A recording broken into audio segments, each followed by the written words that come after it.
Perhaps.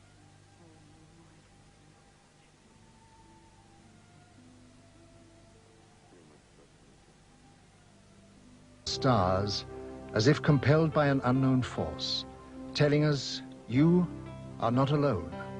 You are all part of the evolution of the universe, on your way to higher realms of enlightenment.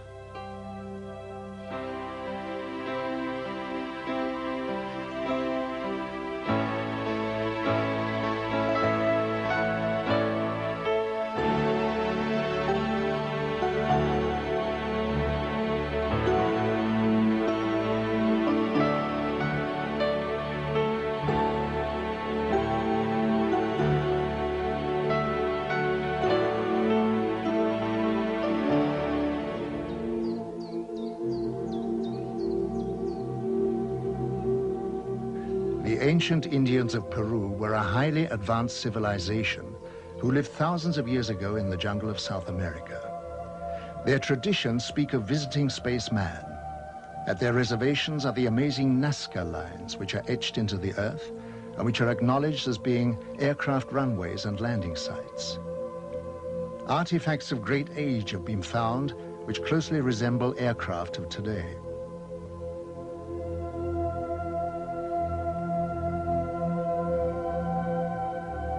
The sensational crop formations of England have generated great interest, and the question has to be asked if there is any connection with the etching in Peru.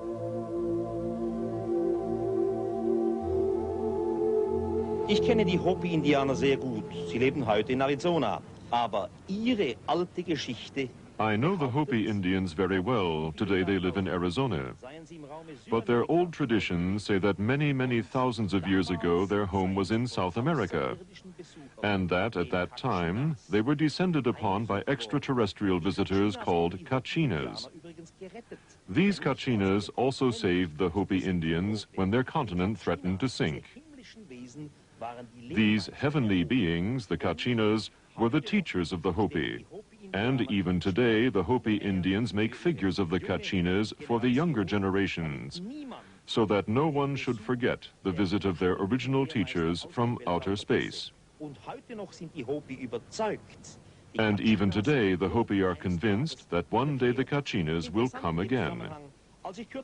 In this connection, it's interesting that a short time ago I showed White Bear, one of the oldest members of the Hopi, pictures of the Maya cities Tikal and Palenque. He was beside himself with excitement and said, "We understand that. Our ancestors built that under the guidance of the Kachinas."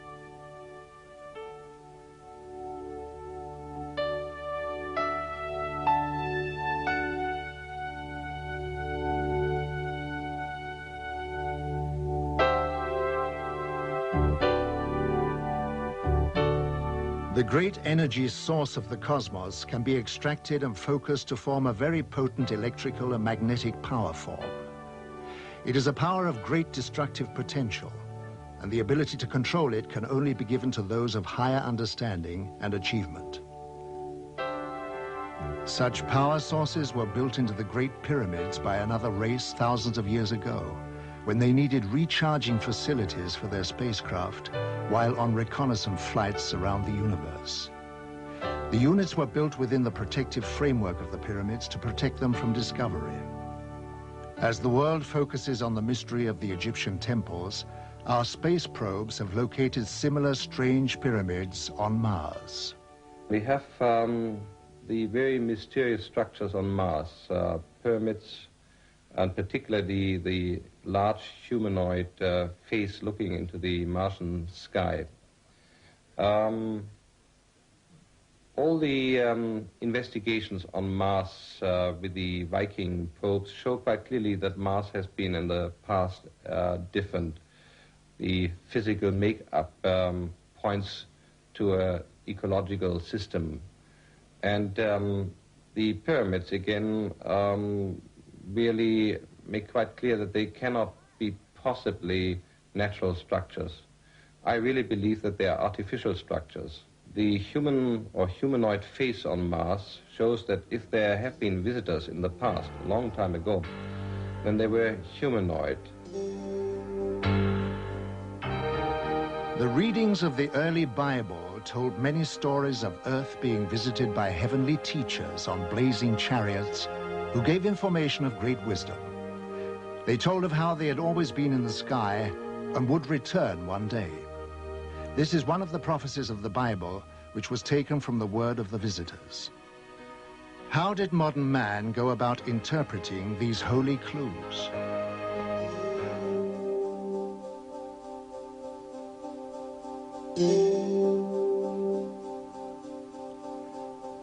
So we turned our faces towards the heavens in the hope of finding a deeper understanding of ourselves, to participate in the quest for universal knowledge, and to hold out our hands in the search for possible cosmic neighbors.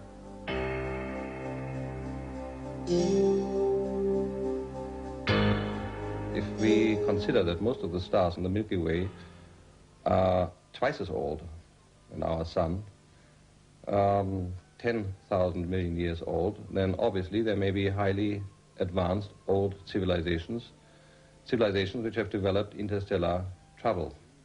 So my answer would be it is more than likely, not only possibly, but more than likely, that extraterrestrial visitors are traveling to other solar systems, other planetary systems. Thus, we really should expect extraterrestrial visitors in our solar system observing human civilization. As fantastic as this may seem, photographs of unknown flying craft, known as UFOs, have been taken around the world, captivating the public's attention for decades. This photograph was taken in 1978 in Brazil. This was photographed in Switzerland in 1975. These two UFOs were also photographed in Switzerland in 1975. This was taken in 1971 in Austria. This one was seen in 1987 in Canada. This UFO was photographed in Germany in 1977. This was taken in Colombia in 1971. This photograph of a shiny silver object was taken in North Charleston, South Carolina in 1980. Yet another photograph from Switzerland taken in 1975. This UFO with a cloud-like vapor was taken in 1974 in Denmark. This UFO was sighted in 1977 in Uruguay. A UFO in Indonesia, photographed in 1974. These three luminous flying objects were photographed in Barcelona, Spain in 1978. Every year, increasing numbers of UFO photographs are being taken by witnesses from around the world, giving growing evidence of extraterrestrial visitors. In 1946, George Adamski, a professor of philosophy, using his cine camera, took the first moving pictures of alien spacecraft. This film shows the strange flight pattern of these machines. This picture shows three balls beneath the craft serving as condensers for static electricity. This film, also taken by Adamski, shows a telemeter disc, described as being a very small but highly technical reconnaissance craft. Adamski was an amateur astronomer who had a 6-inch telescope on the slopes of Mount Palomar. In 1946, he observed a huge cigar-shaped UFO and was astounded to see many smaller UFOs emerge from the mother craft. He was able to take a series of photographs of this amazing sight.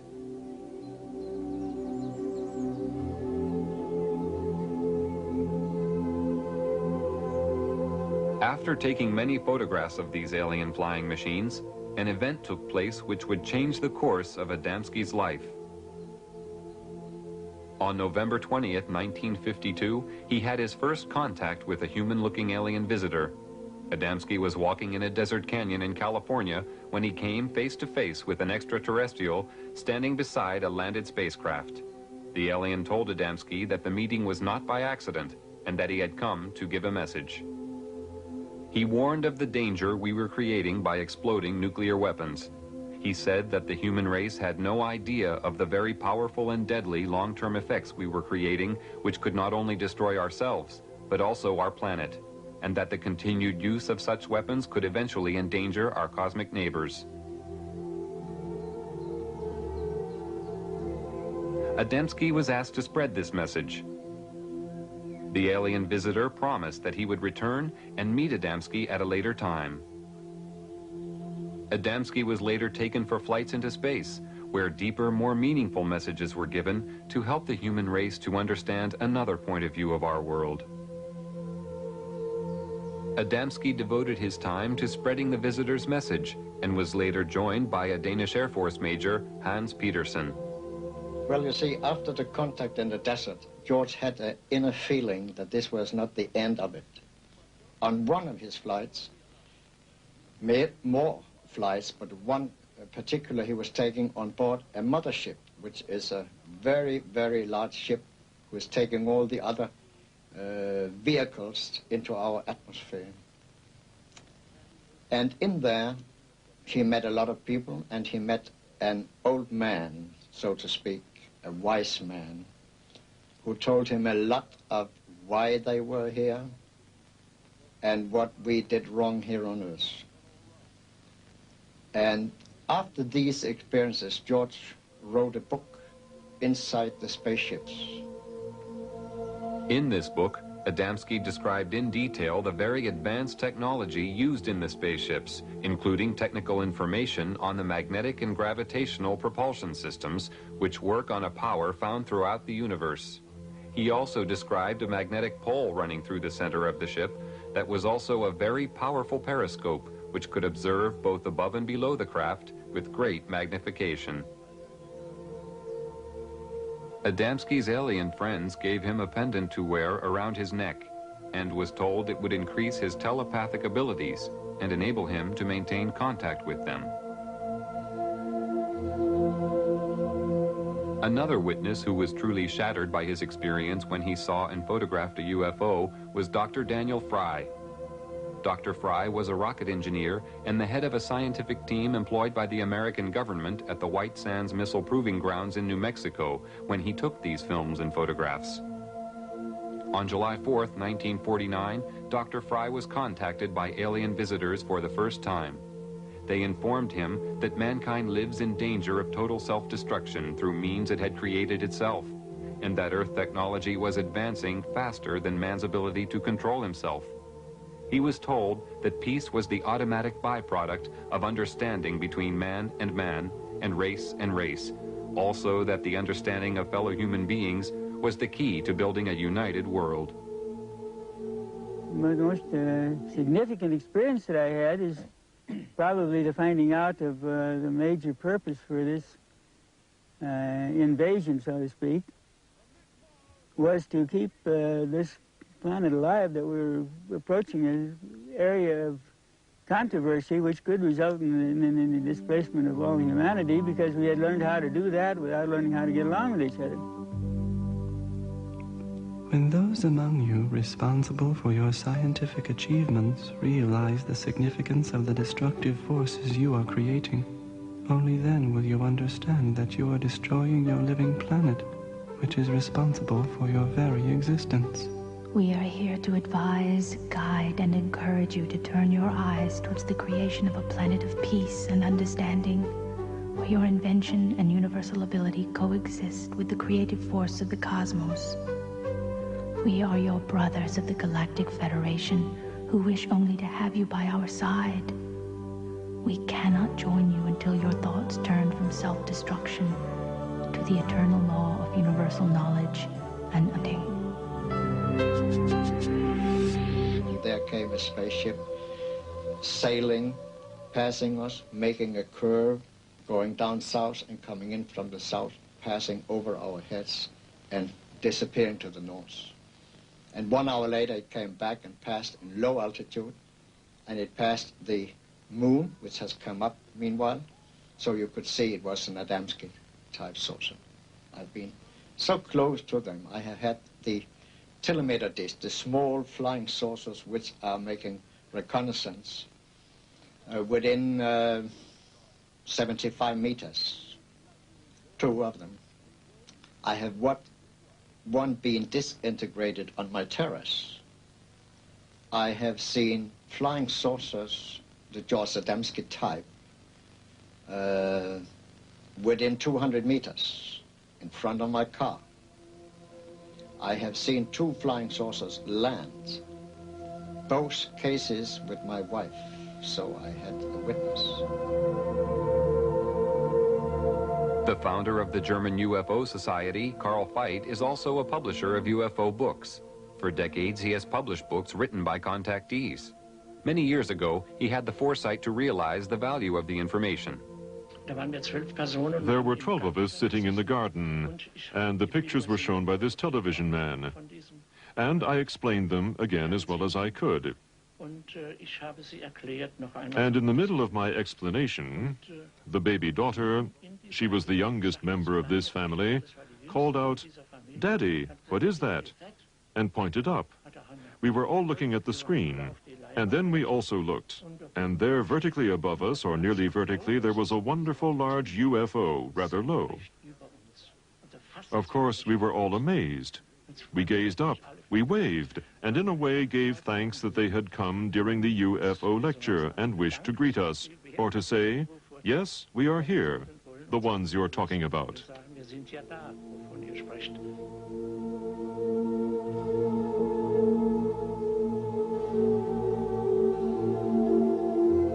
Tony Dodd is a retired British police sergeant who had a close encounter with a UFO. Since that time, he has become the Director of Investigations for Quest International, Europe's largest UFO investigation organization.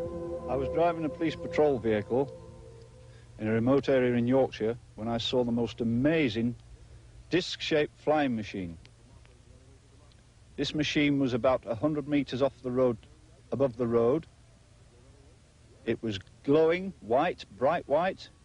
It had colored lights rotating around the underside of it. It had a dome on the top with what appeared to be portholes. It was going at no more than 30 kilometers per hour. But the strange thing was that it was making no sound. It was the most amazing thing I've ever seen. This was no doubt a real UFO. I'm convinced of this. It did not resemble anything that we have which is flying around in the sky.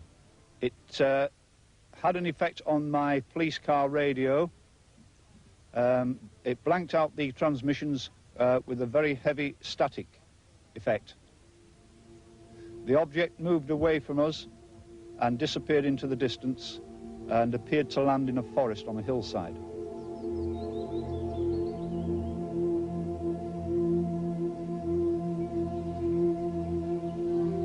George once told me that they work in all countries, all over the world. And they live among us, they have jobs. One day, George met a couple in New York on 5th Avenue. He was looking in a shop in the window, and a couple passed him with a little boy between them. And he got this strange feeling that they were space people. And he put a thought towards them. Are you space people? Then come back. They turned around and came back and said, your thought is correct. Adamski was given insight into the purpose of his life by his extraterrestrial friends. And in this sense, all these people who have come into contact with extraterrestrial beings are confronted with these wonderful facts, and they have also had an insight into their lives. Why they are here. That's what was also said to George Adamski, that he should, so to say, be a pioneer in the field of ufology, because in the development of the human race, we now face great, higher problems. Our first face-to-face contact with a member of your race in modern times was a man called George Adamski. He was chosen because of his astronomical awareness and placid naivete, coupled with a cosmological awareness. During our contact, he was told many things which he was asked to pass on to mankind, and was forewarned of the ridicule he would be exposed to. He showed high integrity and learned quickly the significance of our intentions. He was the ideal subject for our first contact. He created a chain reaction of awareness which continues to spread at the present time. He was the first seed sown by us to open the eyes of your world. The first thing that made me realize that there was definitely something else happening was as a result of the first sighting. After this, using my policeman's mind, I used to watch in the area where I'd seen this thing, and over a period of time I saw many more of them, and it got to a fairly regular event, and I saw them at close range. I saw them doing aerobatics, almost on occasions as if they were doing them for me, on very remote hillsides. And then on one occasion, one came past, it flew over my head, and I flashed a light at it. And this thing turned round and came back. And as it got above my head, this was only about 25 feet above the ground. It had a long light on the front of it, a long elliptical shaped light. And as it got to my position, the light increased intensity, went down, and then increased intensity and went down again, almost as if it was signaling me back. And then it turned and flew off again.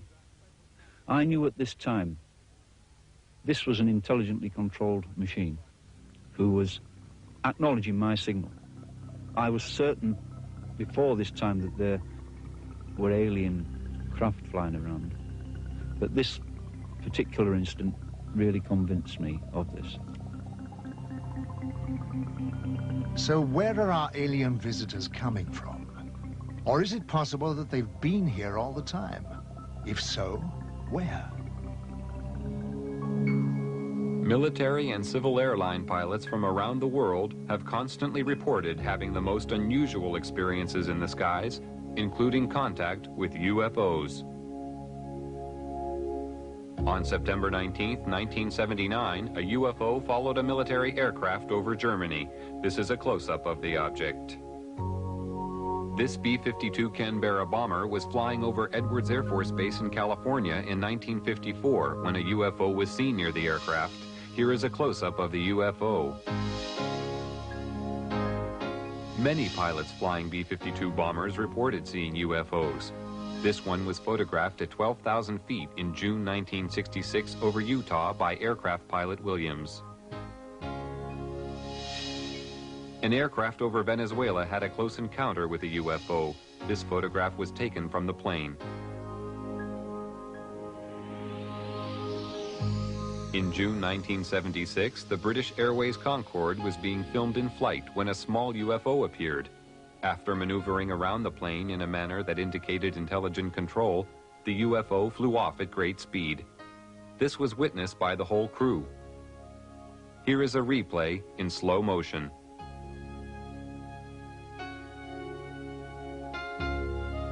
Of the hundreds of UFO sightings made by aircraft pilots every year, the most amazing one was filmed from a commercial airliner by passenger Gene Oldfield as the aircraft cruised at 9,000 feet over Stafford, England on April 2, 1966. The film clearly shows the ability of the craft to perform maneuvers and feats of acceleration far beyond our present comprehension. Here is the film again in slow motion. This was one of the early films taken of a UFO. The dramatic movement of the object showed rapid, almost instantaneous changes of speed and direction, which sparked intense curiosity and confusion among the public and scientific community. No earthly aircraft of the time could perform like this. While filming from a helicopter for the U.S. Navy on April 15, 1966, Lee Hansen, a professional photographer, shot these pictures of a flying object at Catalina Island, California. The craft, which had no wings or tail fins, was 30 feet in diameter and moving at approximately 150 miles per hour. No signs of a propulsion system were visible. This film, shot by James Waters in Colorado on July 23, 1963, shows a UFO moving across the sky at tremendous speed, followed by a second one. This is the same film at 1/12th speed. An analysis showed that no earthly aircraft could possibly fly so fast.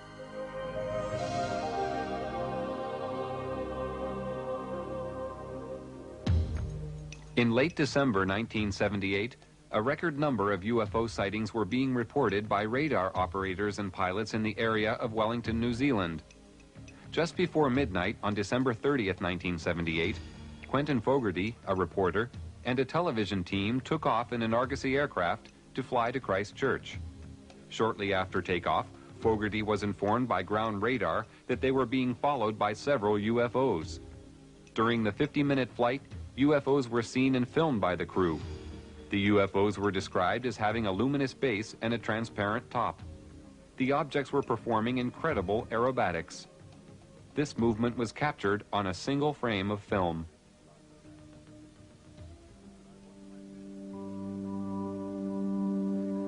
We have been present in your skies for hundreds of Earth years, but because of camouflage devices, you have been unable to observe us. Your cosmic evolution has now developed, and the time has arrived for you to ascertain the existence of other life in your universe, resulting in us making our presence known to you. Our choice of contacts has been governed by their spiritual ability to comprehend our manifestations without anxiety or aggression. The movements of our vehicles in the air, which you find so strange, is due to the fact that we have overcome the force which you call inertia and can fly in any direction instantly without experiencing any form of pressure change. Our propulsion systems work on the principle of electromagnetism, where gravity is of no significance. The three spheres sometimes seen below our craft are our drive systems, but can be detached individually to function as surveillance probes. The magnetic pole within the axis of our craft has many functions. It contains periscopic lenses for high magnitude observation and assists in the absorption of static power for recharging purposes.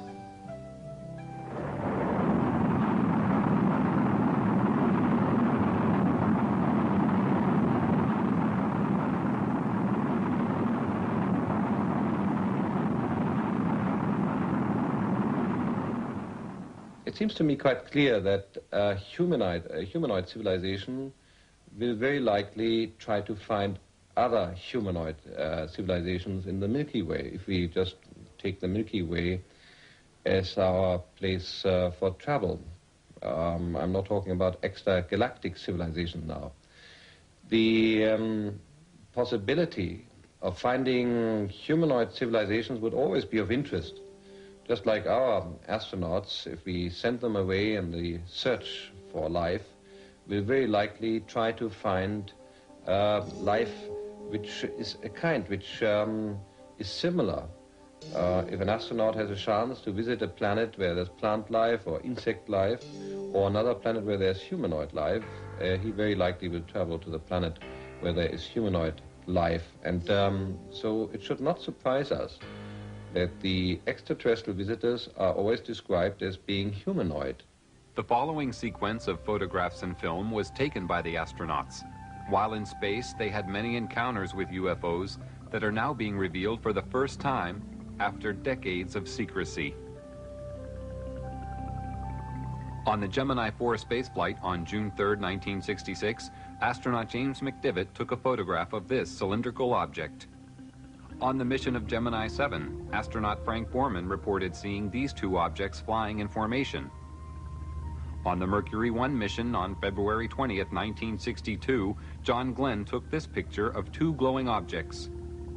On the Gemini 11 mission, September 13, 1966, Pete Conrad and Richard Gordon observed a cluster of UFOs alongside their craft. They described them as large and very bright. During the Apollo 11 mission in July 1969, Neil Armstrong and Buzz Aldrin saw these two UFOs, which were in orbit around the moon. The astronauts filmed the extraordinary glowing objects from the Apollo 11 spacecraft and reported to Johnson Space Center in Houston, Texas, that the UFOs even accompanied them to the moon. Many astronauts made their own private films while on space missions. This film, shot by James McDivitt in a long sequence, shows the remarkable aerobatic ability of UFOs. The astronauts faced UFOs so regularly that they became part of their everyday life. Because of restrictions, however, they were unable to describe their encounters to the public. One of the first to break the silence is former astronaut Brian O'Leary, a professor of physics and an astronomer from Princeton University, who comes forward for the first time to speak of the reality of visitation from out of this world. What I do know from my own experience and from scientific investigations and experiments is that UFO phenomena and a range of other events are part of our reality, as incredible as they may seem. Jetzt war es dann endlich soweit. Der erste Mann war auf dem Mond gelandet. That's one small step for man, one giant leap for mankind. During their moonwalks, a giant glowing UFO hovered above their heads. While in orbit around the moon, a huge object remained in view for a considerable amount of time before it suddenly disappeared. This UFO was seen above the landing site. This cigar-shaped UFO was photographed from the orbiting space module. Down to the bed. And that may have been a small deal, but that's a long. On this very first trip into the unknown, the astronauts repeatedly reported to Mission Control that they were being escorted by unidentified flying objects. After landing on the moon, the astronauts stated that the UFOs were still present in the distance, hovering near a large crater. They were well aware that they had been observed throughout their entire mission. It's also like sundown again. Yeah, powder. I was strolling on the moon one day in a merry, merry month of December. No, May. May's the month. May, that's right. May is the year of the month. When, much to my surprise, a pair of lovely eyes. Hello, Ryan. It's Houston. Hi there. We lost you for a while. Yeah, we sure did.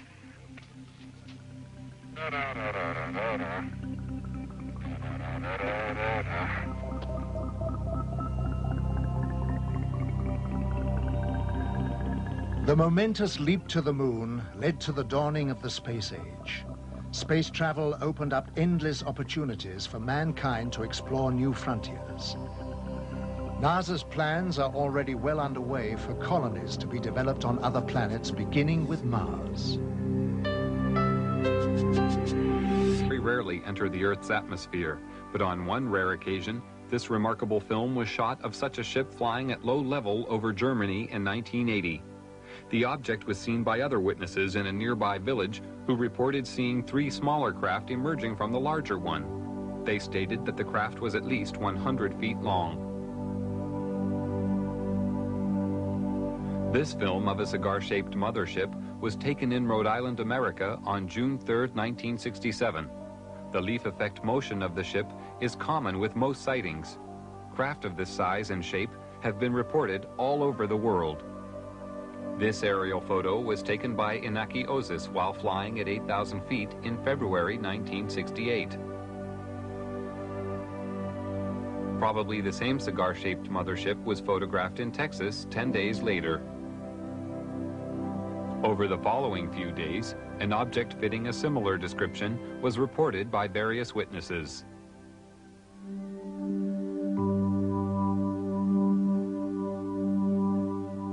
Life aboard our motherships is ruled by a mixture of self-discipline, love of each other, and the merging of all spirits into one. Every need is catered for in respect of rest, recreation, and meditation of the soul. Illness does not prevail, but analyzation and anecdotal equipment is always ready in case of unexpected or unknown space microbes attacking the craft or our bodies. Our food is comprised of a rotation of the many choices available on our own planet, but does not include the flesh of other life forms. We do occasionally take the fruit of certain organic trees and shrubs found on other planets, but only when they are known to be totally safe and pollution-free. Our water on the craft is produced by cosmic conversion. All byproducts are disposed of by the disintegration of the composite molecules. The psychological spirit of each of us is at one with the elements which surround us, and when we are at one with our universe, we are at peace. My personal views on UFOs are that these are alien-piloted vehicles. When I say alien, I mean alien to anything we know. That possibly they come from other worlds, but I think it's highly likely also that they come from other dimensions, other time spheres. And that there isn't one type of alien coming here. There are probably many of them, all from different areas. When people report these things, we get such a variety of things reported, so many shapes, so many forms, and this appears to cause the confusion because there is such a variety of these things. But really speaking, if these things are visiting us from a whole host of different areas, one would expect them to be different forms, different machines, and I think this personally is the answer to it.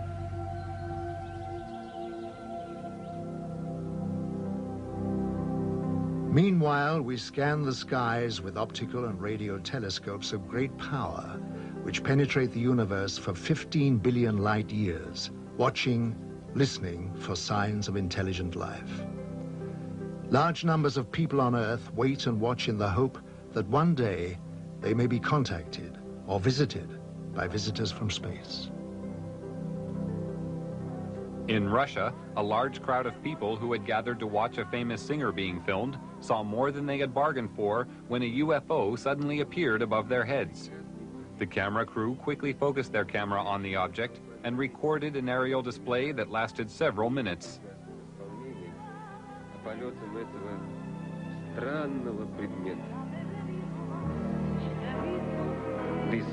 The crowd found this more intriguing than the singer.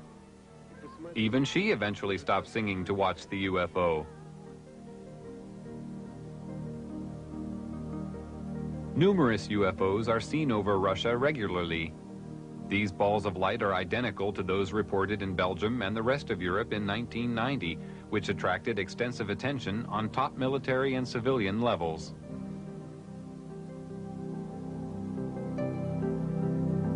In April 1990, this cigar-shaped UFO was filmed over Russia by an amateur. These flying objects are now acknowledged by the Russian military as being alien flying machines. The nucleus, the authentic nucleus of the UFO phenomenon must be our research field, and that is certainly worthwhile.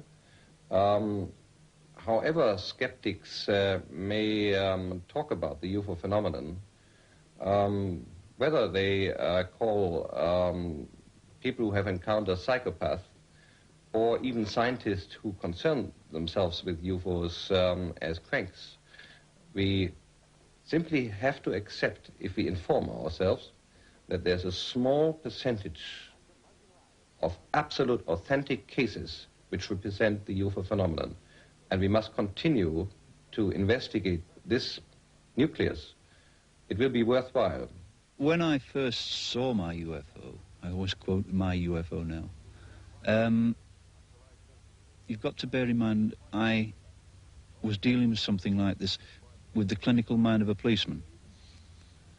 So my immediate reaction was, well, what makes a thing like this tick?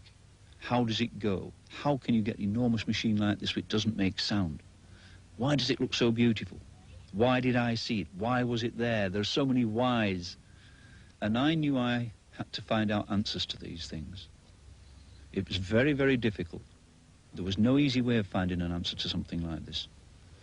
But it seemed to me that things naturally came my way. I started to receive reports from people as it became known I was interested in this subject. And then I had so many other incidents following this of close encounters. It was quite amazing, really, because these things seemed to know where I was, even when I wasn't on the initial hillsides where I found them. I had occasions when I would be driving down a country road, then suddenly one of these things would be in the sky, flying alongside me very close. And it was almost a cat and mouse game. And I had nothing but no fear, never any fear, because there was never anything directed towards me which would indicate there was any hostility. And so I got a sort of affection for them. I had to keep thinking, what kind of technicians put something like this together? Because it was such an amazing thing. But I knew that this thing was not from here. For the past 45 years, people from every country have reported seeing UFOs. The descriptions of these objects have been all too similar, despite the fact that the witnesses live thousands of miles apart. Witnesses include astronauts, pilots, scientists, and police. Even presidents of the United States. Jimmy Carter and Ronald Reagan have spoken openly about their seeing UFOs. Since 1945, an estimated 5 million UFO sightings have been reported from across the world. Most sightings are of singular objects, although many are of 2 or 3. In some cases, large formations have been spotted. The greatest number of UFOs usually appear after 9 p.m. Although a large percentage of these sightings can be explained as natural phenomena, many cannot.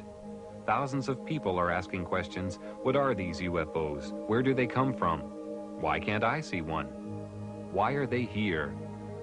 And more people want to communicate with the extraterrestrials, to learn more about them, get to know them, to understand. The 20th century, the winds of change began to blow. Events were to take place which would change the course of mankind forever. The atomic age had arrived.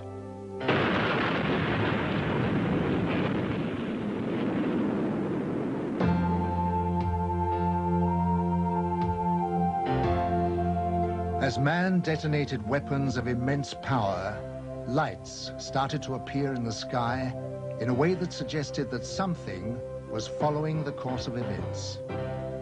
The shattering thought imposed itself that we were perhaps not the only inhabitants of the universe. Since the beginning of civilization, we had been watching the stars, never dreaming that they, in turn, might be watching us. History was about to change.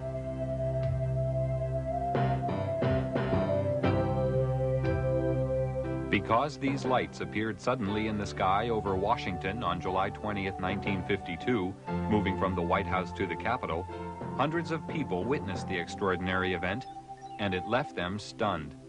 The lights instantly jumped from one position to another. They were also observed by high military officials who knew what the lights were trying to say. The public had never seen anything like this, whereas the military had already a long history of involvement with these alien visitors, but had kept it from the public. An immediate emergency meeting was called to formulate a plan to divert public attention away from the occurrences. From that day on, it was decided to place the subject under the highest classification of security. Then came the first announcement to mislead the public made by Chief of Air Intelligence, Major General John Sanford. We can say that the recent sightings are in no way connected with any secret development by any agency of the United States. From that day on, the biggest secret of the century began. How did it all start?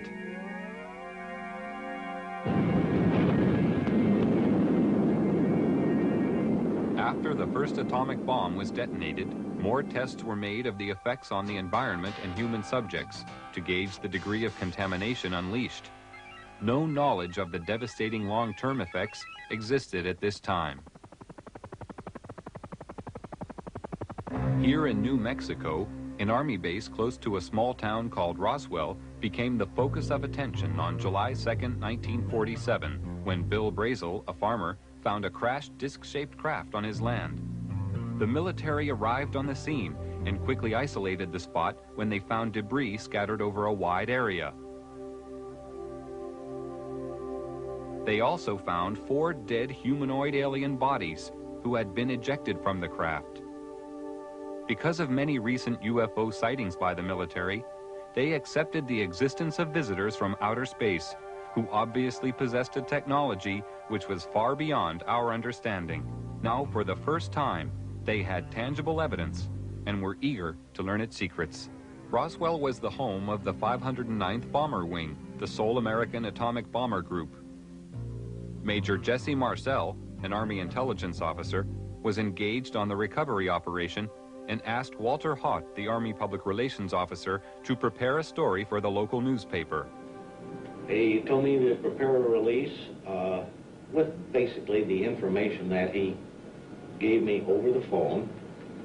When it was done, to take it into community and hand deliver it to the 4 news media we had in Roswell at that time, which is what I did. The story was published in the local paper. The news was also prepared to be aired by the local radio, but Judd Roberts, the radio station manager, was warned not to broadcast it. Sorry. The question that we ran into is the very next morning, some friendly person, probably from Clinton Anderson's office, called us from Washington and said, we understand that you have some information, and we want to assure you that if you release it on this matter, because it's not supposed to be released, it's very possible that your license could be in jeopardy, and so we suggest that you not do it. And he said, when I mean in jeopardy, like maybe 3 days. Preparations were made at Roswell Army Base for the transport of the wreckage. Robert Shirkey witnessed the secret handling of the parts. They came in the front door, straight down the hallway, and right out onto the ramp to climb into the airplane. And these were the people that were carrying parts of the crashed flying saucer at that time, UFO today, that I got to see. And that was the only thing I got to see. And it was very short, very quick. Colonel Blanchard, in order to get out of their way, had backed into the doorway of the ops office. And I stepped up to him and I said, Colonel, turn sideways. I want to see too. On instructions from the Pentagon, Thomas Jefferson DuBose and General Ramey created a cover story saying the crashed object was a weather balloon. We used that in order to assuage the curiosity of the press. The wreckage was loaded back onto an aircraft and flown out under cover of great security and secrecy to Wright-Patterson Air Force Base. The pilot kept silent for several years, but informed his wife after the story appeared in a newspaper. I guess now that they're putting in the paper, I can tell you about this. I wanted to tell you for years. He said, I want you to read this article because it's a true story. And I not only know that it's true, but I'm the pilot who flew the wreckage of the UFO to Dayton, Ohio. Wright-Patterson Air Force Base was considered the most technologically advanced research center in the United States. The wreckage of the Roswell crash was dismantled for analysis.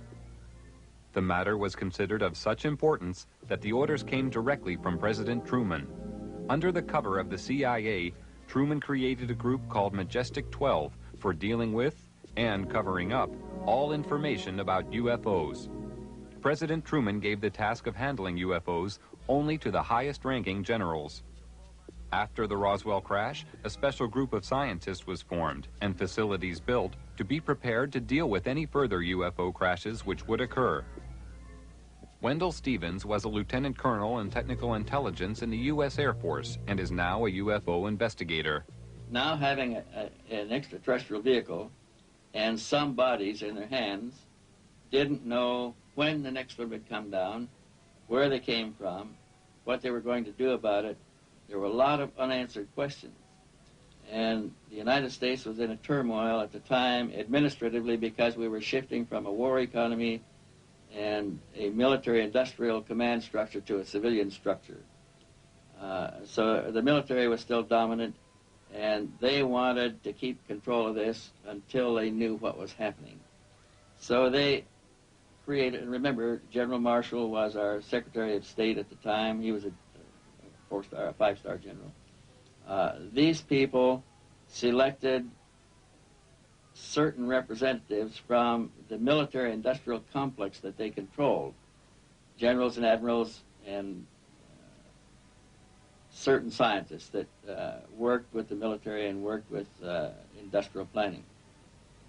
These men were designated as a task force to take charge of any event that followed.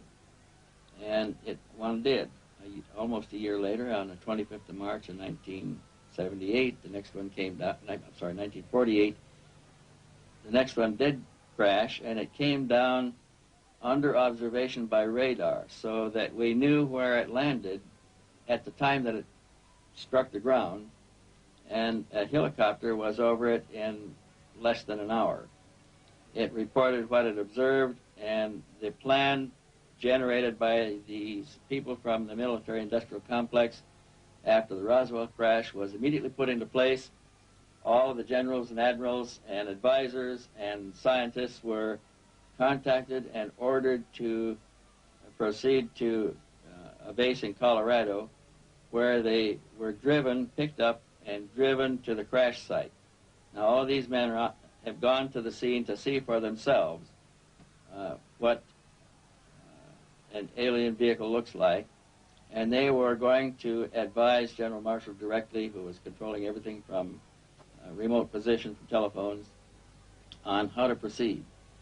And when an operation is that big, you can't cover everything up. We discovered that the owner of the property where the vehicle came down was arrested in his house with his family, and they were kept in the house for 4 days, not allowed to go outside or anything. All the roads in the area were blocked. All access was closed. People that lived close enough to know something about it were kept in their houses. Now, if it never happened, then this evidence wouldn't exist. But now we are finding solid evidence that something strange did happen and that these events actually took place. Then we found people who observed the recovery of the craft from a distance, that saw the task force moving across off roads over country to a secure military facility at Los Alamos. And with these leads, we were able to turn up other witnesses, all of whom had been sworn to secrecy by their superiors at the time they participated in these events. And only a few of them would talk to us, and only on condition that they not be identified because of their vulnerability. What happens in a case of violation of security oaths of this nature, they could lose all pay and allowances due or ever to become due. They could be imprisoned. They could be fined a lot of things that none of them could stand. Through Secretary of State General Marshall, the security of the UFO situation was intensified. A closer relationship developed between the military and Majestic 12. As time passed, the power of Majestic 12 grew stronger. Virgil Armstrong was an intelligence officer with the CIA and worked with highly classified assignments. He retired with the rank of major. I received documents which said that a UFO had landed in the middle of White Sands, New Mexico proving grounds, and that this object was inert, was under surveillance, and would be kept under surveillance until they could determine whether it was hostile or friendly. It later turned out that it was friendly in that the occupants were dead, and when we got aboard, there were 5 bodies. The bodies were diminutive in size, in other words, 3.5 feet. The largest one was just under 4 feet. 2 of them were obviously the commanding officers because 2 of them wore epaulets on their shoulders. Later it turns out that they were all male. When we flew them back to Wright-Patterson, of course, the examination, physical examination, and the autopsy, of course, revealed that they were indeed all male. From descriptions given by several witnesses, the aliens have very large eyes, a small nose, and a small mouth. They are usually about 3 feet 6 inches in height and have no body hair.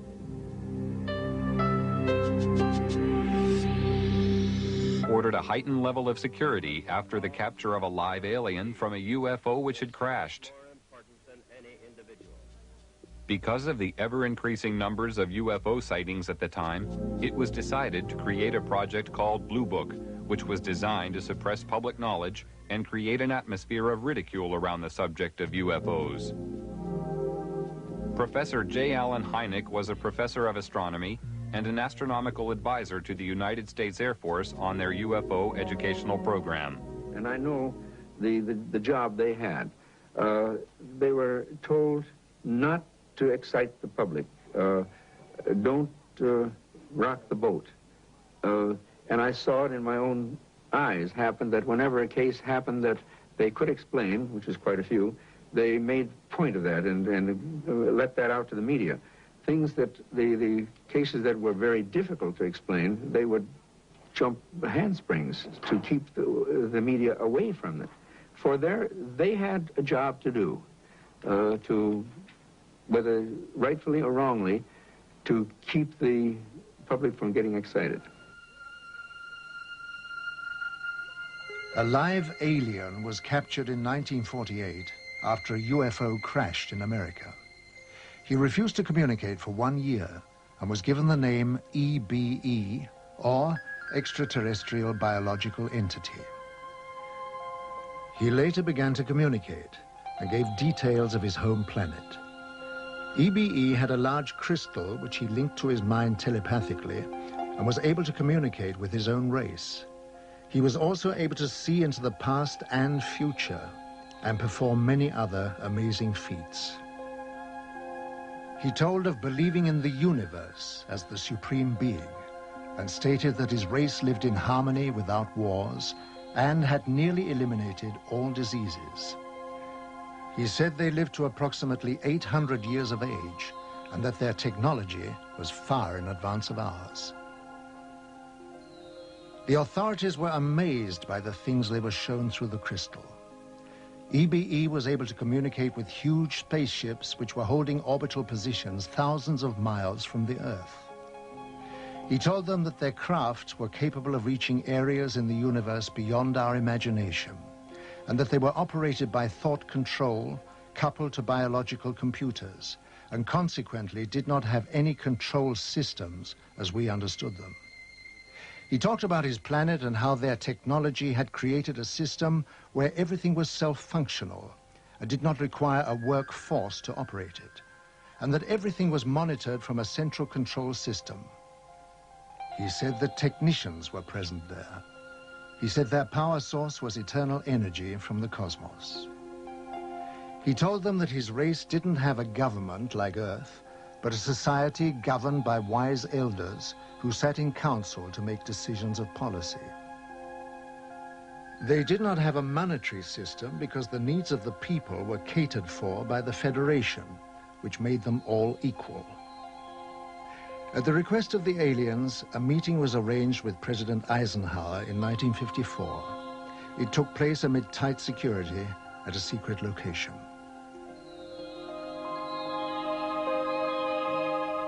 At this meeting, negotiations took place regarding the permitted presence of the aliens on Earth. Eisenhower told the aliens that the world was not yet ready for them.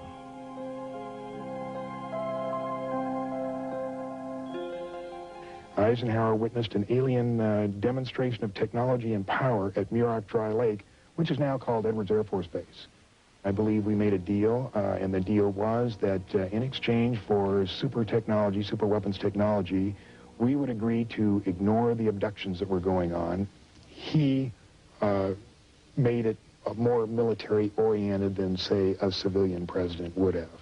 And it's this, I think, that has let his actions let the real power of the executive office slipped through the hands of the president into MJ-12. The President of the United States does not have a high enough clearance to know the whole thing. And it's interesting to note that above top secret, there's 38 levels of clearances. Eisenhower's the last president to have a full briefing on the alien problem.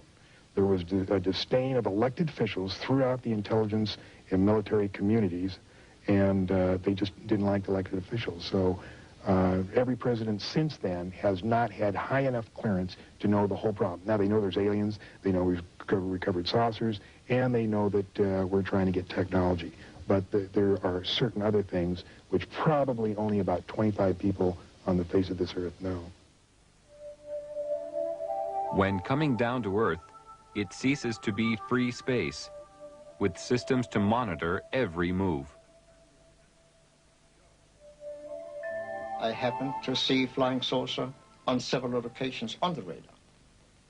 I even intercepted with 4 jets in '55, and it was clear to me that the saucers we intercepted could hear what I told the pilots, because they reacted on my instructions to the pilots. It was one day when one of my people in the radar called me and said, "Major," I was captain at that, "Captain, we have something on the screen which passes with a speed of 18,000 kilometers per hour.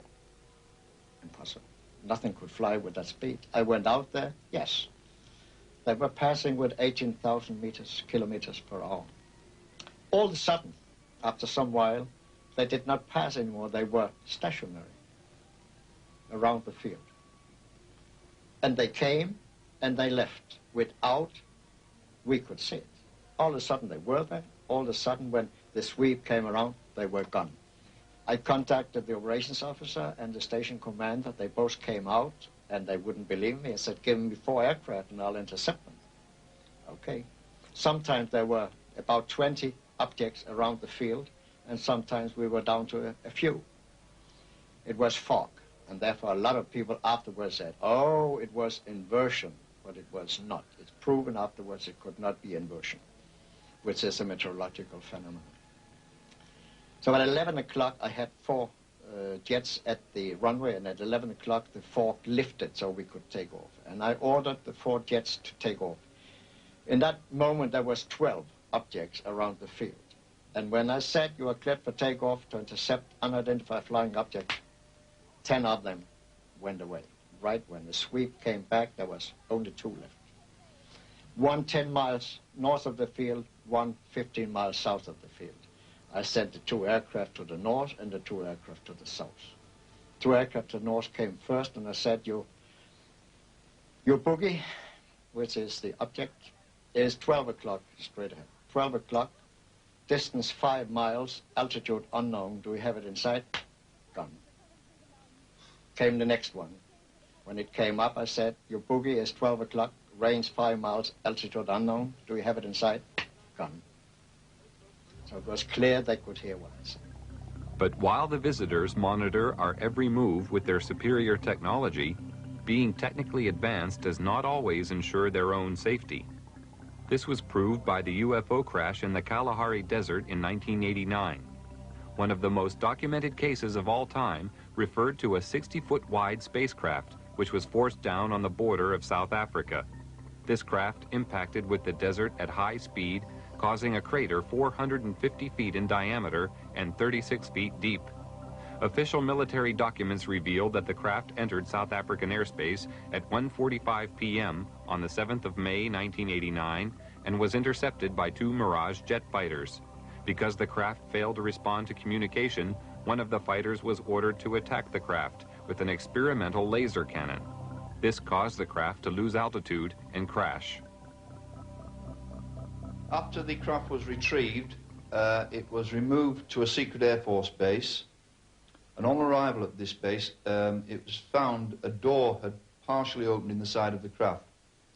Hydraulic pumping gear was brought to the scene, and the door was forced open.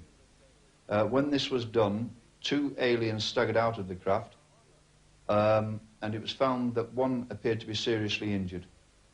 They were immediately arrested and removed to a medical centre, where a medical team was sent in to try to assist. The authorities at the scene entered the UFO, and hieroglyphics were found inside the machine, alien hieroglyphics, of course, and various items of electronic equipment were also removed from the craft. When the military entered the craft, they quickly removed portable equipment and instruments, some of which were considered useful as potential weapons. This was not certain at the time, but was clarified after scientific investigation. Also found aboard the craft were a series of hieroglyphics, which indicated that the aliens had a written form of communication. The writing gave the impression of an alien alphabet, but it is not known if any of the scientists present were able to understand its meaning.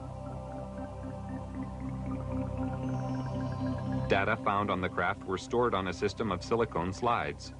It was obvious to everybody at the site that they were dealing with a very advanced technology, including the propulsion system. As more and more alien technology comes into the possession of our scientists, more understanding is being gained about the physics involved in producing propulsion systems capable of taking man deep into space. Years have passed since the beginning of the UFO era. The veil of secrecy has remained to keep the public uninformed. Despite the suppression of information, millions of people throughout the world are still seeing and reporting the presence of UFOs in our airspace, and many more millions are now firm believers in the presence of extraterrestrial flying machines. They know that UFOs exist. I think what has happened over the years, the government has lied so much that they have painted themselves into a corner, and it's almost impossible for them to tell the truth today. The biggest secret in the history of mankind, and the government is not going to let this out. There is no way to get anything out under the Freedom of Information Act. In Russia, the subject of UFOs is now out in the open. Marina Popovich is a retired Russian cosmonaut and fighter pilot. During her military career, she was twice awarded her country's highest military order, Hero of the Soviet Union. She is now one of Russia's leading UFO researchers. 10 years ago, people only made jokes about this subject. Now the attitude to UFOs is very positive. The majority, 80%, think there is extraterrestrial intelligence and that this intelligence is trying to establish mutual contact with us. Now cosmonauts and pilots are more willing to report their contacts with UFOs when they have taken place. Unlike the rest of the world, the Soviet Union has an openness about the subject of UFOs. They even have a monthly television program devoted entirely to it. In the near future, university courses will also be available to study the subject. Several Soviet generals have already stated that there is no question as to what UFOs are. We know they are alien spacecraft.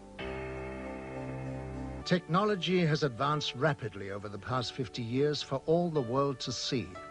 But in secret locations, amid tight security, the true advance of technology is hidden from public knowledge.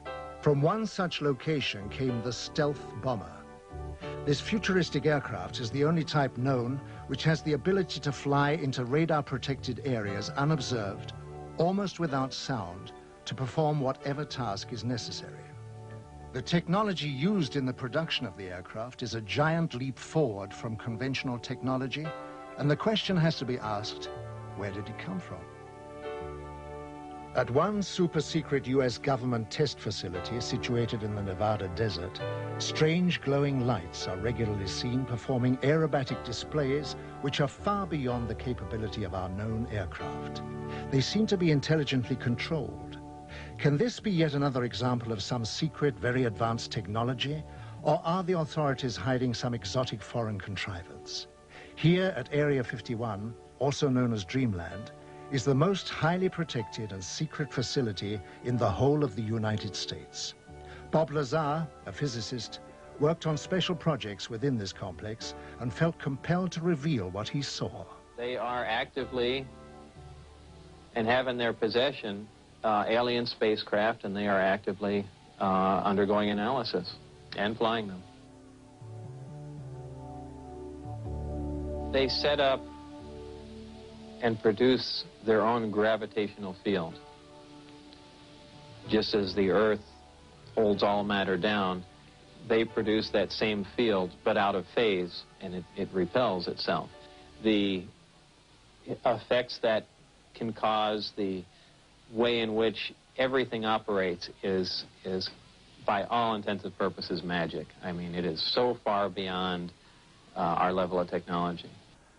Why is such technology available only to the few and not to the whole of mankind? Have we the right to know? Are we ready for it yet? Or is the race for technological advantage more important? Why keep a secret about probably one of the most important events in history, that there's been contact from an alien civilization? It's a significant event in history, more significant than anything. With the tremendous distances involved, travel to the stars would seem impossible. But with man's endeavor and resourcefulness, these problems will be overcome as they always have been in the past.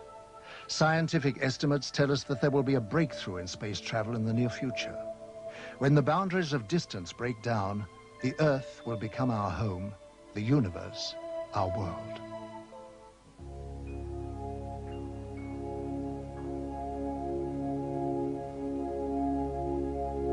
Energy is the lifeblood of civilized society, but it's also a tool that has to be controlled. They are flying on what we call free energy. They take it out of cosmos and fly on it. And you could do the same with your boat, your car, your machinery. Everything on Earth could be completely free. Do you think that the oil companies and the coal companies and the atomic and so on and so forth would accept it? Never. Despite our problems, we have gained a new conception of cosmic energy. Perhaps all the technologies which are being put together at this moment in time are catching up on our alien friends, which I very, very much doubt. But I'm sure that is the reason this technology is being put together. You've got to realize that things are not always as they seem. And once we can get out of this thinking, out of this box we're in, that there is something more than what we are being taught, what we have learnt. There are things outside the scope of this. Then I think you'll begin to see the potential for people from out there visiting us. And not just now, not newly visiting us, but have been visiting us for hundreds of years. Our presence within your solar system is to observe the evolutionary progress and environmental changes occurring not only to your planet, but to its people. Using a special observational technique enables us to foresee potential difficulties which may arise, and if necessary, give you advice on the course of action you need to overcome it. To achieve these aims, we employ the use of many types of monitoring equipment, each with the responsibility for a different area of scientific investigation. Our use of telemeter discs of all sizes as remote-controlled sophisticated recording and analyzing vehicles is one of the many types of drones. We observe every aspect of your world and its inhabitants, from the environmental changes and pollution levels to the microbiological disease potential of mankind. Our techniques also enable us to record and analyze thought patterns, and therefore anticipate man's course of action before it is taken. There is nothing about your world and its people we are not aware of. In the last few years, there is an evolution in the whole extraterrestrial problem. An evolution so far that the sightings and the encounters become more concrete. We accumulate more and more cases where we get more and more information. More information is released by the governments. We know now that there was a cover-up for so many years. We have always speculated about this cover-up. Now we have proofs. We know that the secret services, not only in the United States but in other countries, have really fooled the public. And very likely extraterrestrial visitors know about this plot. And it is not surprising that in the last years more concrete information is released. Probably this may be a preparation for official contact.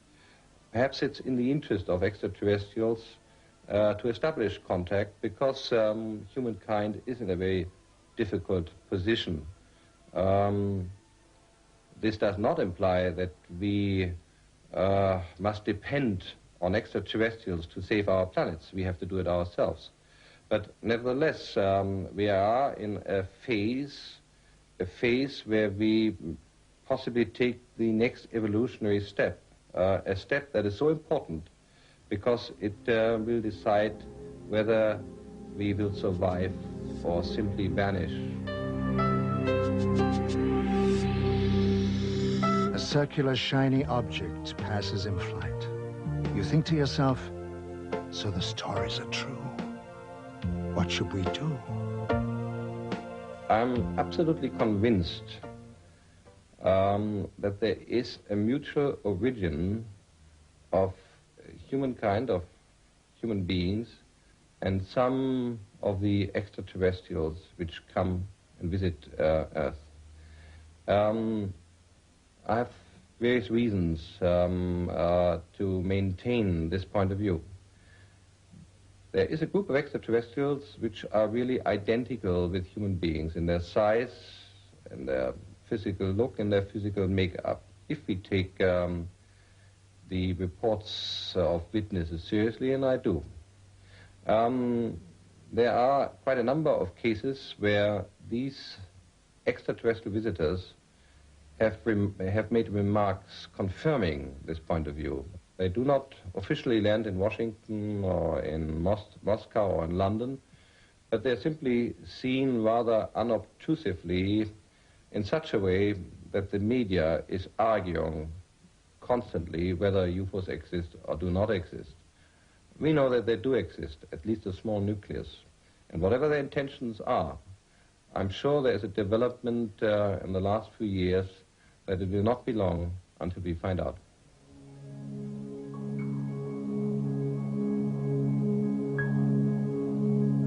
Are the spaceships announcing their presence by leaving their footprints in the cornfields? If so, how? The cornfields of England, home of the amazing phenomenon known as pictograms. In 1990, 1,200 complex symbols appeared in southern England. Some showed a remarkable resemblance to carvings found on ancient monuments. One opinion is that they are a message from spacecraft. Another is that it is energy coming from the ground, reacting with energy from space. All agree it is intelligently created and possibly connected to the nearby stone megaliths. The pyramids, one of the 8 wonders of the world, are monuments to a forgotten civilization. But how did they achieve such feats of engineering? And why are there identical structures on Mars?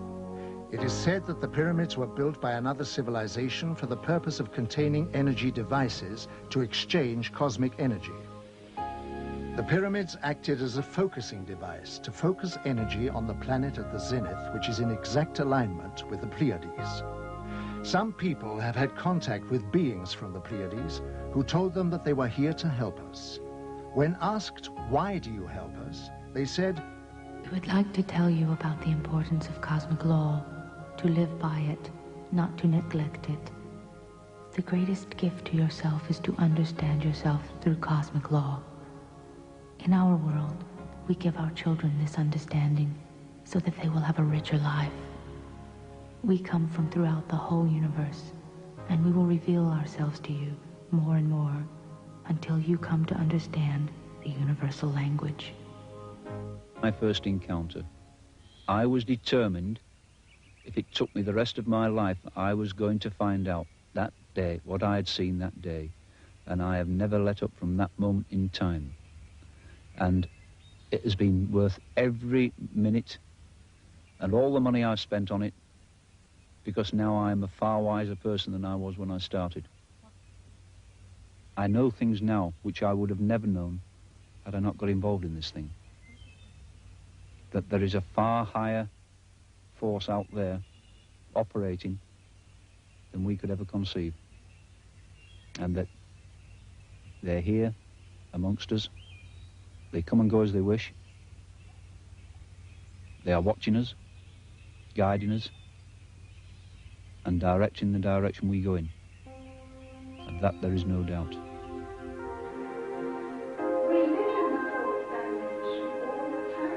Elizabeth Clara is one of the most important alien contact cases of all time. She was born in South Africa in 1910 and is a woman of great wisdom. Between the years 1954 and 1963, she had many meetings with another race. One man, whom she called Akon, told her that he was from the solar system of Proxima Centauri. She developed a deep friendship with Akon. He took her on a 4-month visit to his home planet of Meton, 4.3 light years from Earth. Meton is a world with 2 suns. She was told that space was a big laboratory and was given great knowledge about the universe. She understood the structure of the cosmos and the laws of light frequencies immediately, and as requested, she passed her knowledge to science, where it was of great benefit. She later went on lecture tours and wrote a book where she shares her insight into the structure of the universe and passed on highly valuable scientific information to the world. She said, "The road to the stars unfolds within a spaceship of great beauty and simplicity, generating her light from the cosmic plasma of eternity, never faltering, always alive and pulsating, shaped like a galaxy with a halo surrounding her and the shockwave glowing. We are embarking on a dialogue for which a common language has yet to be created, and which, when in full swing, will pose questions we have never ever envisioned, not even in our wildest dreams." There is life elsewhere, and therefore an extraterrestrial civilization to which we stretch out our hand evermore, whose attention we wish to attract, and with whom we wish to make contact. I am convinced that we shall be able to make contact on a broad basis. After all, there are already very many who have. And this contact between people is just as important as that with the universe. On her many journeys into space, Elizabeth Clara learned that Akon's race lives in harmony of body and mind, which is the foundation of healthy existence and responsible for the elimination of disease. They know that most diseases are caused by emotional or psychological stress. Akon told her that all cosmic neighbors looked at our world with watchful eyes. They see that the natural world is dying through the imbalance which we are creating in nature, reducing the resources we live on, and they are out there waiting to help. When asked why they didn't come more often, they said, to come here, we have to make many kinds of adjustments to the body because we are uncontaminated.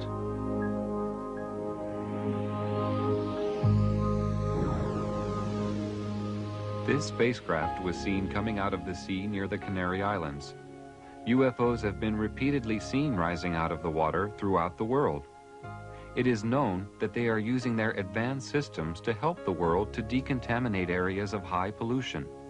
For instance, green fireballs are appearing in areas of high radioactivity for the purpose of neutralization.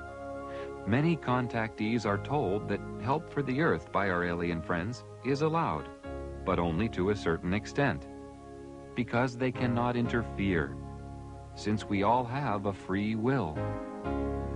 This is a cosmic law.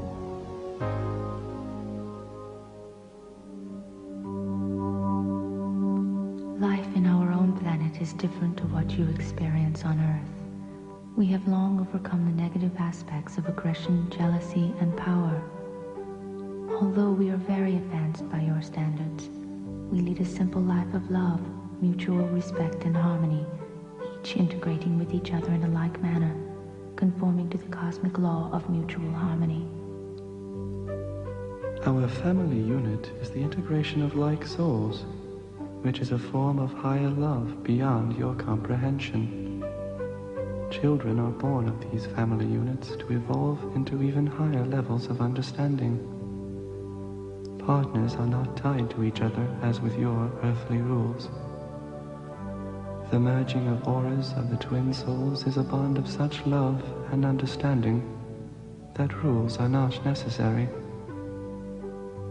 We do not have rules as you understand them. Law is a code of conduct. We do not require a code of conduct as you perceive it. Age is of no consequence to us. We merely exist in this form for a term of many times your lifespan, and are then reborn to a higher level. Our harmony with our environmental surrounding is absolute. Elizabeth Clara was brought to our planet by Alcon as a step towards bringing understanding to your race regarding the life and ways of cosmic neighbors. The mutual love which existed between them was a natural harmony of souls.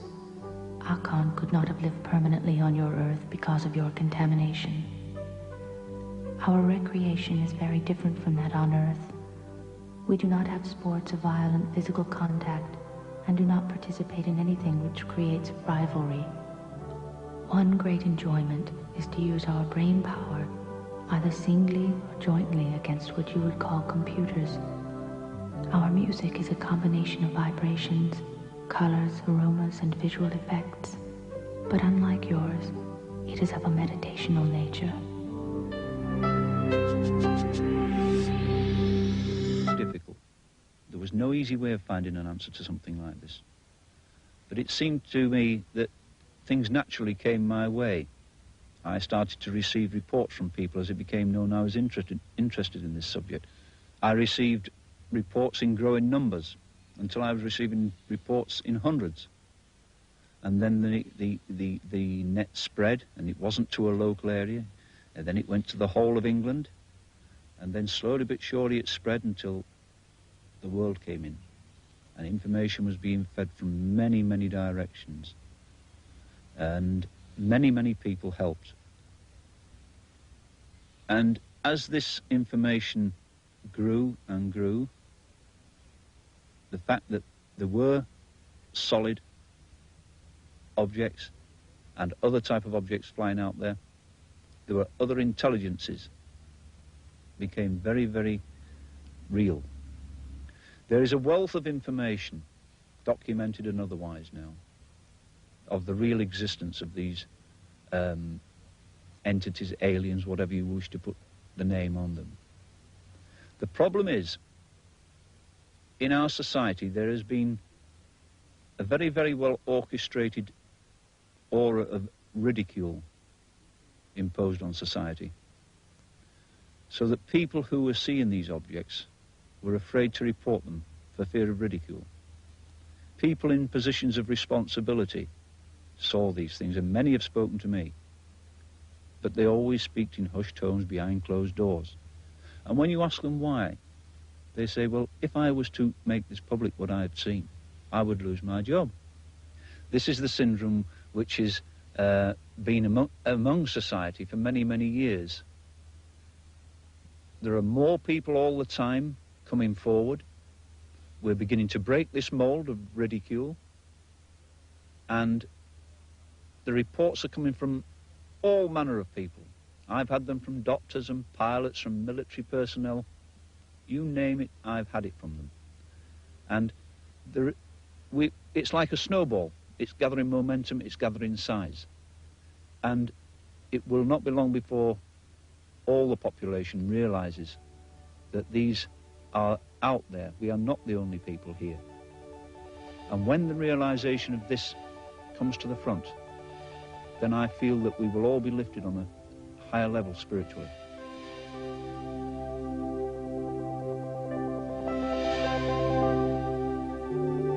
Man is beginning to respect the universe and the laws of the cosmos.